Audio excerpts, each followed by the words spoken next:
చూడు పిల్లతనం పిరికితనం వాడుతూ ఎట్టాగే.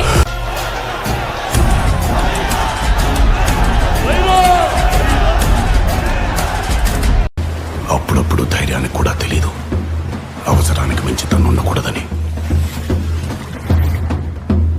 అప్పుడు భయానికి తెలియాలి తను రావాల్సిన సమయం వచ్చిందని. జూనియర్ ఎన్టీఆర్ నటించిన దేవరా పార్ట్ 1 సెప్టెంబర్ 27న విడుదల కానుంది. ఈ సినిమా కోసం నందమూరి అభిమానులు ఎంతో ఆసక్తిగా ఎదురు చూస్తున్నారు. ఈ సినిమాలో జాన్వీ కపూర్, సైఫ్ అలీ ఖాన్ కూడా నటిస్తున్నారు. ఎన్టీఆర్ గారు ఈ సినిమాలో డ్యూయల్ రోల్లో కనిపించనున్నాడు. యాక్షన్ డ్రామా ప్యాక్డ్తో ఈ సినిమాలో ప్రకాష్ రాజ్ క్యారెక్టర్ కూడా చాలా వెరైటీగా ఉండబోతుందంట. ఇప్పటికే దేవరా సినిమాపై భారీ బాజ్ క్రియేట్ అయింది. ఈ సినిమా నుంచి విడుదలైన పోస్టర్స్, టీజర్, సాంగ్స్, ట్రైలర్ సినిమాపై అంచనాలు పెంచేశాయి. ఇదిలా ఉంటే ఈ సినిమా రిలీజ్కు ప్లాన్ చేస్తున్నారు.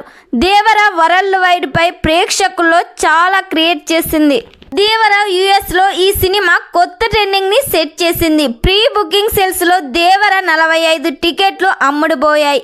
యుఎస్లో cinema advance bookings Devara Instagram పేజీలో షేర్ చేశారు. సినిమా చరిత్ర సృష్టించేందుకు సిద్ధమైందని పోస్ట్కు క్యాప్షన్లో రాశారు. ఈ చిత్రం విడుదలకు ముందే యుఎస్లో అడ్వాన్స్ బుకింగ్స్లో 14,065 కోట్లు రాబట్టింది. ఇంకా ఈ సినిమా ఎలాంటి కలెక్షన్స్తో దూసుకుపోతుందని మీరు అనుకుంటున్నారో కామెంట్ చేయండి. ఈ వీడియో మీకు నచ్చినట్లయితే లైక్ చేయండి, షేర్ చేయండి. మరిన్ని లేటెస్ట్ అప్డేట్ కోసం మా ఛానల్ని సబ్స్క్రైబ్ చేయండి.